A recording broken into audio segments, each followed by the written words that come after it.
হে guys, আমি Swarnank and welcome to the new episode of my channel. তো এখন আমি কথা বলবো হচ্ছে প্রথমে একটা বেশ আপডেট নিয়ে, তারপরে বেশ কিছু আরও আপডেট রয়েছে সেগুলো নিয়ে। তো প্রথমে একটা মালায়ালাম সিনেমা নিয়ে কথা বলি। তো আমাদের মালায়ালাম একটা তবিনো থোমা, সকলেই তাকে জানো, খুব দারুণ একজন অ্যাক্টর এবং তার সাথে দারুণ দারুণ কাজ করতে থাকেন। এবং তবিনো থমাসের যে আপকামিং সিনেমাটা আসছে সেটাতে এর আগে আপডেট বলেছিলাম। তার আরও একটা সিনেমা এটা ফিল্মিং শুরু হয়েছে, এটার নাম হচ্ছে নারিভেত্তা। সেদিন একটা মোশন পোস্টার সাথে তিনি এই গ্লিম্পসটা ছেড়েছেন এবং এই সিনেমাটার শুটিং শুরু হয়েছে। অনুরাগ মনোহর এই সিনেমাটা ডিরেক্ট করছেন এবং 21শে জুলাই এই সিনেমাটার টাইটেল এবং ফার্স্ট লুক প্রকাশ পেয়েছে।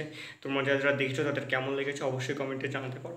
সেকেন্ড যেটা আপডেট সেটা হচ্ছে মালায়ালামে একটা নতুন সিনেমা আসছে যেটার নাম হচ্ছে লেভেল ক্রস। এই সিনেমাটাতে আমালা পাল এবং আসিফ আলী লিটল প্লে করেছেন। আর আরফাস আয়ুব এই সিনেমাটাকে পরিচালনা করেছেন এবং এই সাইকোলজিক্যাল থ্রিলার সিনেমাটা 26শে জুলাই থেকে সিনেমা হলে চলছে। তোমরা যারা দেখেছো বা তোমরা যারা দেখোনি তাদের অবশ্যই মতামত শুনতে চাই, কেমন লেগেছে তোমাদের, এবং যারা ট্রেলারটা দেখেছো তাদের কেমন লেগেছে কমেন্ট করে জানিও।